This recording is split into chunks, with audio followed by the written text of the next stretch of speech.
Welcome to Stocks in Translation, broadcasting from the New York Stock Exchange. I'm Jared Blikre, your host, and with me as always is the voice of the people, Sydnee Freed.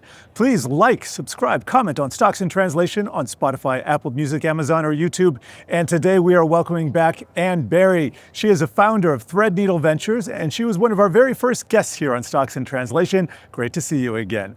Today, we're going to try to make sense of all the tariff drama and what it means for investors this year. Our word of the day is guidance. I think we could all use some, but we're talking about the corporate kind today, which is getting yanked. This episode is brought to you by the number 3.89%. That is the most recent low in the U.S. 10-year yield, which has now given way to the biggest three-day jump since 2001, what that means for investors every day.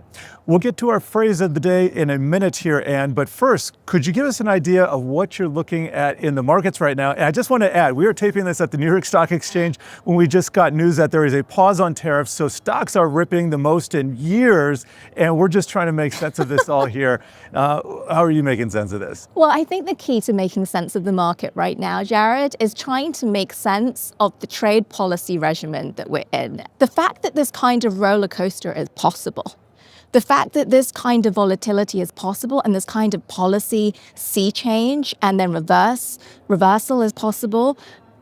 To understand the market, we've got to understand what's the trade environment going to be and then how business is going to respond long term in terms of capex and investment.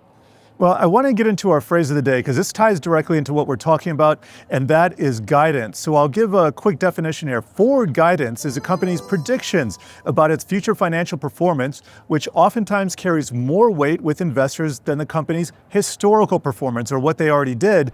And so very recently, right before we taped this, we got Walmart and I believe Delta Airlines. They have pulled their guidance. That is a big deal for companies to do. They don't want to do that because a lot of time that just hurts their stock price. But this reminds me of the pandemic. Once you see a few big players do it, others pile on, and sooner than later, you have all these companies pulling their guidance, and then the analysts, they follow suit, and then you have this re-rating to the downside. Despite the news of the day, we could still have some further repercussions here. How does this all play out, do you think? I think you're exactly right that the guidance that we're used to getting is going to evaporate in this coming earnings season. And the two names that you just called out, Jared, Walmart and Delta, these are blue chip, right? These are leaders in their sectors. And the fact that they will step back and say, we don't know how this is going to play out. I don't know how you expect some of the smaller players who are much more subject to sort of the repercussions secondhand it's going to play out. And that lack of guidance, you just said it, the Wall Street and all investors hate uncertainty. And to not have any of the signposts to try and guide ourselves by is just really incredibly difficult. And the other thing I will say about guidance, and I'd love to just get your perspective on this, is I do think this earnings season is where people say, oh, by the way, here's some bad news. Oh. Right. Here's what's not been working at the company, and we've gotten to the bottom of it now, and here's the bad news, PS tariffs. And here's a little bit more bad news, but PS tariffs, right? Things like tariffs and macro overhangs tend to be the times when companies come out and flush their bad news out of the system. A throwaway quarter, for instance. Yeah. And sorry to interrupt you. No. So Delta reported today, but Walmart didn't report yet, but they pulled their guidance. Any chance they put it back because of this pause, or you think like once you make a decision like that, and we still don't have certainty, right? Because it's a 90-day pause, not certainty, but you don't think something like that would probably happen, right? I don't think it goes back in. In fact, if I were in Walmart, I would take advantage of the fact I've already said no guidance. I would take advantage of the 90-day pause, and I'd look to kind of pop back out of a cake 100 days from now, right? And say, actually, here's the tariff regime we think is happening. We've internalized it. And P.S., Wall Street and investors, in that 90, 100-day window, here are 3 specific things we are going to do to come out of the other side of this better positioned or stronger or more competitive. It gives them time to actually come back and try and differentiate themselves in the market by being more concrete and with better planning than perhaps some of the others might be. Mm-hmm. So it sounds like there's almost a gaming of the system here. Companies have to report their profits and losses as well as their revenues, which is their sales, on a quarterly basis and on an annual basis here. And so the strategy might just be, in the midst of all this market upheaval, which everybody is facing right now, we're going to lower the bar, we're going to watch everybody lower the bar, and then we're going to come back, as you said, Ann, pop our heads out of the cake 100 days later. I can't wait for this moment. Yeah. And suddenly everything looks rosy, and the stock market has already anticipated this. The low is in, and then we just sail to all-time highs. Is that the plan? I don't look, anyone would be very foolish to try and predict where the market's going to go at this moment in time. There's just one overarching piece here that really worries me. Even if the tariffs get resolved with a really fantastic outcome, right, surpasses our wildest dreams, here's where I think there are issues, and this is where I'm already hearing the chatter amongst corporates. Forget Wall Street, but the actual big companies. It is really hard for corporations to make longer range planning, decide to spend big capex numbers, decide to do big cross-border M&A, if they are not sure whether the environment around tariff policy or other is going to change on another whim or change on another dime. And so I think no matter what happens, capex, investment, cross-border activity is going to come in lower than it would otherwise have been, but for the kind of extreme volatility and the extreme policy that we just get announced over the last week or What so. about AI capex? Because we were talking with Kevin Monin in the other episode, and it doesn't look like that guidance is getting pulled just yet. Yep. But we've seen some huge reactions by, for instance, Meta in the past when they had to when Mark Zuckerberg had their year of cleansing. That's not the right word, but their stock got cut by 75%, and he just cut a lot of heads in the meantime. Do you think they cut capex in a similar way in response to market environments to prop up their stock or at least arrest the fall? I don't think necessarily on AI-driven capex, and here's why. And it's interesting, just today, I think it was Alphabet that reaffirmed it was Alphabet or Microsoft that just reaffirmed its capex numbers for the year. I think the AI narrative has gotten to such a different place, right? This whole narrative of it's more dangerous to not spend on capex than to risk overspending on capex has become so embedded in the analysis around big tech right now. I think for them to pull back and say, because of a temporary shift in the tariff regime, or to really sort of try and peg it to this too much is very difficult for them. The other thing I do think is the returns on investment in AI, we're not really going to see them in a tangible They're terrible so way. far. Well, so far, right? And it's interesting because I had a conversation with the CFO of Adobe very recently, and he kept on saying, look, we've got $3.5 billion of AI addressable revenue. But the amount generated so far is 125 million, right? So to your point, it's a very tiny proportion. And I just think while the returns are so unclear, I think it's almost hard for the big tech names to pull back because it's hard to provide the rationale on why. They can't say the ROI is not turning out the way we thought it could be. They're doubling down now despite the tariffs. I don't know what the catalyst would be there. It's difficult. So considering this CapEx spending, even considering some of the volatility in the market, are we seeing a buying opportunity right now in the Mag 7 potentially? They're on sale. I think that there are a couple of things embedded in your question, and there is nothing average about fabulous. Please, thank you. yes, and thank you. It just needed to be said. There's a couple of assumptions embedded in your question. When you say it's gone on sale, just because the price of something drops does not mean it has gone on sale, right? And I'll give you a different example to sort of depersonalize this a bit. Tell me. Do you remember when there were, when meme coins were a thing? Do you remember at peak of meme coins? I remember having a conversation actually with a journalist who said, well, isn't it great now that this meme coin is cheap? I'm Versus what? That's correct. Well, yeah. Now I see what wall I walked into. But you didn't, because this is a really, really important debate. I think it's a really important debate, particularly among people who've got platforms and are visible, and that folks that you're listening to. And I remember in that moment exactly that question, Jared. Cheap relative to what? Relative to some fundamental value. Now, here is my belief, and it's one person's view. I think this is a kind of moment where there's this kind of volatility where it can't just be assumed that the fundamentals are the same and the price has dropped, therefore it's cheaper. It may turn out to be that way. But it could also be that fundamentals are shifting as a result of this volatility, at least for now, and they may shift again. They may go back to where they were. So I think just going on sort of autopilot and assuming and not stopping and saying, has something changed here, I think is something I would really caution against. So valuation, that takes a while to play out because we need company earnings to do that. That's we right. have one season right here at our doorstep. That's right. Does it take 2 seasons? How long does it take for this valuation to potentially reset off of this? Well, I think valuation is a function of guidance, right? And it's a function of executing against guidance. So I do think that this earnings season, if it becomes, and my sense is it may well become, a season with little to no guidance, it becomes a flying blind season. right? In which case, I think we then need to get to another season after that where we start to see some rear view mirror data coming out. We get to hear some concrete articulation of plans that have been put in place to deal with whatever tariff regimen it is that we end up with. And then I think guidance kicks back in. And then I think valuation could be pegged to something more fundamental. That's minimum 3 months from now. So that's minimum 3 months. Okay. And I actually think it's more like 6 months from now. Because I think we get through this earnings season. 90 days from now, as of filming, we may have some perspective on what the tariff regime is. Then we need to hear what is the response of companies going to be. What are they going to do with their supply chain? And then we go see how they execute. Half two, here we come, because that's here we come. Yeah, that's a lot of guests are just saying don't expect to learn that much in the first half. It's going to take a while to shake out. Yeah.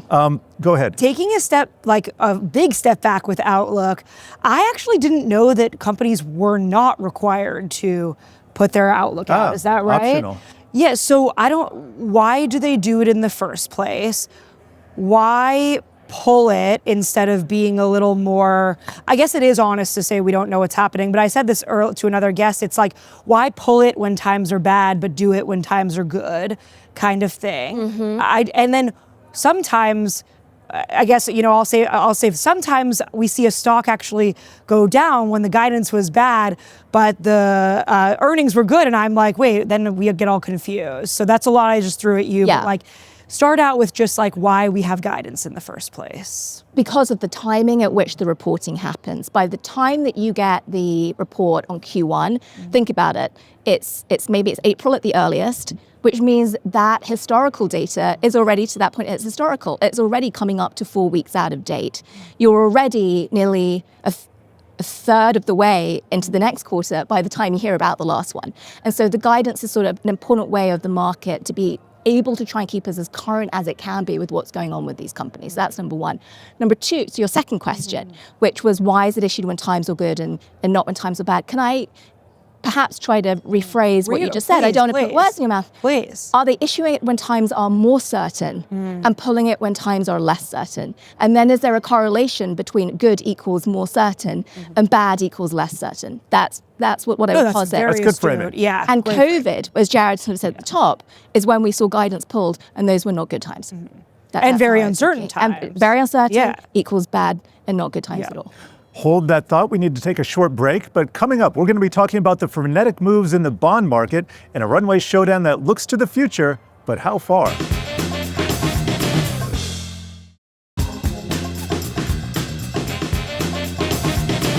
This episode is brought to you by the number 3.89%. That is the most recent low in the 10-year, the U.S. 10-year yield. So government debt that's issued 10 years out, that matures in 10 years, pays a 3.89% interest rate. However, that was just a few days ago. In the interim, we have rocketed higher by half a percentage point, basically 55, 56 basis points. That is the biggest three-day jump since we've seen, not since a pandemic, not since the global financial crisis, but since 2001. And we've seen risk markets get rocked when we have this kind of bond market volatility. How does this factor into anything you're thinking about? Oh, wow. If that was a tough conversation on stocks, and getting to the ones on bonds is really difficult.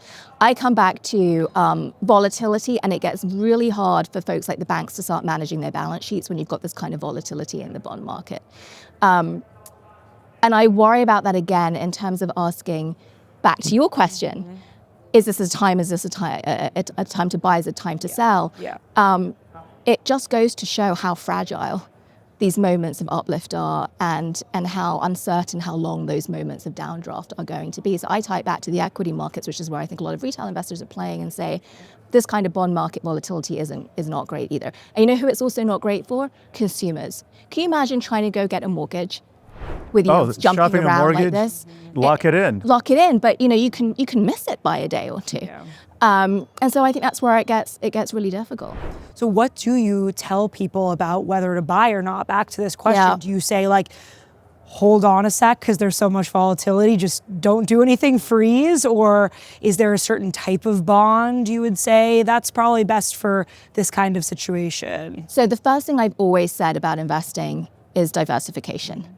Some bonds, some equity, and that is a platitude. This is generic. This is, you've heard this moment. You could go look this up on Google. 60-40 is old. Right? And so there's that. Then there's a question of what do you do now?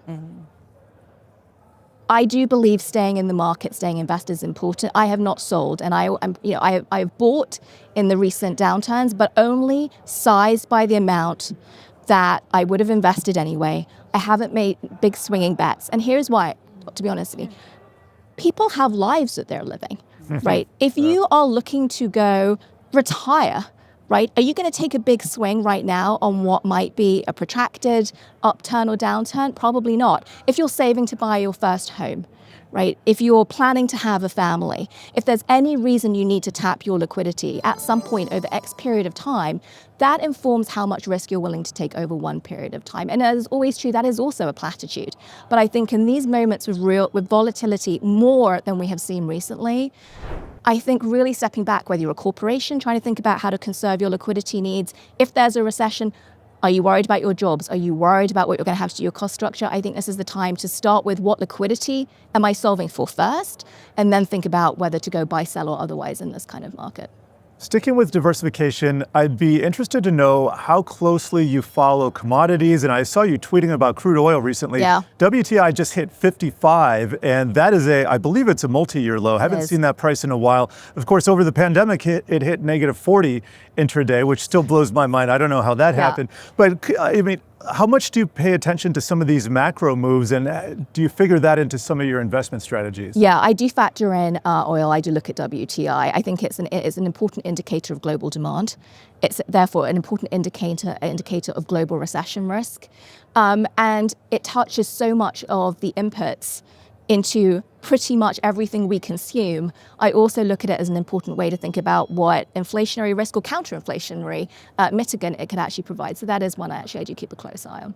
In terms of being diversified, if you are a younger investor and you're watching all this volatility, I don't know, like, do you jump into things that you don't have, like commodities? If you're not already invested, is it kind of like, because I don't know, I'm just literally thinking out loud here. It's like, do you put some more money that you may have already put in the market, but you put it to things you already know, even though it might not be diverse because you already have it? Or do you say, listen, I don't have any gold in my portfolio, I don't have any oil, I don't know, like, do you go in that way? I don't know. I think that's really, really great. I told you weren't average. This is such a great this is such a great question. I do believe over time that it is important to have diversification. Now, if it were assets I wasn't so familiar with, or are more volatile, there's higher beta than others, here's an example of how I would think about the world. This is just me. If I were planning to invest $1,000 this month, for example, and I'd been investing only in stocks, because that's what I knew and I was comfortable with, but I also kind of had this sense I should be diversifying more, maybe I would spend the next month, 100 of that $1,000 goes into something like, a broad-based commodities index, and then the other 900 goes into what I know. Same with bonds. Lots of people are moving in and out of stocks. There's not so much activity, I think, on the retail side in bonds, but there's lots of opportunity to do. So I think starting to leg into diversifying is incredibly important. And doing it kind of with a maybe smaller amount of money, so you're not taking such a risk, but you're slowly getting into different things. It's great. And learning. And learning. That's the important thing. We got to learn some lessons here. And this is a great segue to learn something from our Runway Showdown this week. It's very simple. What is your time horizon? How far does your future and game plan stretch? So on one catwalk, we have China's flowing robes of long game luxury. China's look is minimalist, but it's built to last. It's stitched together with 5-year plans, strong historical memory, and an eye on 2049. That's the year. It's slow fashion for geopolitics, less about seasonal trends, more about legacy pieces that do not go out of style. But here comes quarterly chic, fast, flashy, and fearless. It struts the U.S. in bold cuts and high turnover, driven by quarterly earnings and 4-year election cycles. It's high-stakes runway drama here, campaign trail makeovers, mid-cycle fiscal pivots, and market moves that change with the lighting. So Anne, who is wearing the strategy of time itself the best? Is it China's luxury game, which takes to the long term, or is it America's quarterly chic? And the great irony in everything you just said is that America has been importing its quarterly chic from China, right? All the fast fashion, all the, Shein and all the rest of it. I do think when it comes to the willingness to absorb pain coming out of this, I think if we're going to have a US-China prolonged trade war, it's election cycle tolerance for pain, that's the US, versus a longer term ability, I think, to withstand it in China, not subject to the same election cycles. Now, all that being said, I think, Jared, if you'd asked me that question 10 years ago, Pre-pandemic, yeah. Pre-pandemic, I would have said that the Chinese willingness to withstand pain from this would have been higher than it is today. Because in the interim period, we have had Chinese consumers coming to know and love US brands, right? Coming to know and love a lot of the things that are being imported by China from the US. And so consumer preferences do matter. Okay, so yes, it may not be a case of where there's an election coming up and those consumers, they really, annoyed they don't have access to XYZ, they're going to there's a vote to come. But there is a form of domestic pressure that I do think matters, even if it doesn't manifest itself in exactly the same way. Dissent is never comfortable. Well said. We got about under 2 minutes left. So I did want to ask you, since we're kind of talking about time horizons, how do you approach risk management? We've touched on this a little bit. You said you're still holding, but when you're putting on positions, maybe just punting something, do you have a stop in mind? How do you think about preserving your capital? Yeah, so I have been very deliberately holding more cash, waiting for a correction since the end of last year. I didn't anticipate the kind of correction we had. And in that period of time, Jared, I've been trying to educate myself on where would I stock pick. I would not be stock picking in this market, but where would I stock pick if I had more of that certainty? And I have believed that at some point a recession will come, or at some point a slowdown in GDP would come. And there are certain sectors I've looked at to position myself there. For example, this is just one person's view. When I think about the cruise industry, like if you go back in time, even look at what happened post the recession, yes, the cruise industry actually came out of it with a really compelling value proposition for consumers. That all-inclusive vacation was something that even if you were really stretched to go on vacation, people found a way to make that work. Interesting. That's the kind of sector I'm looking at. What others ones? Now I'm curious. Yeah, sure. Tell me all your tricks. Yeah. Well, and again, this is just my view. I've long time been a fan of Walmart. I mean, I'm so boring about Walmart because I'm so excited about it and have been for such a long time. Because I look at that kind of business where I say, okay, it's America's favorite retailer, the sheer scale of it. We saw with the tariff overhang the impact that it would have on Walmart in terms of margins, but ultimately it's a staple within consumer discretionary. It's got its grocery exposure, but what I do like about Walmart, it's got hidden inside it this sort of tech and retail media business. It's a data analytical machine. It's growing its media platform within it. It's digital advertising business, and I think it's the kind of company where it's taking kind of old school retail, generating cash and redeploying it, I think, in a pretty intelligent way around things that are going to be, faster tailwinds for growth like digital. All right, we have to leave it there. Really appreciate you stopping by again. And we have wound things down here at Stocks in Translation. Please be sure to check out all our other episodes on your favorite podcast platform or the Yahoo Finance site or mobile app.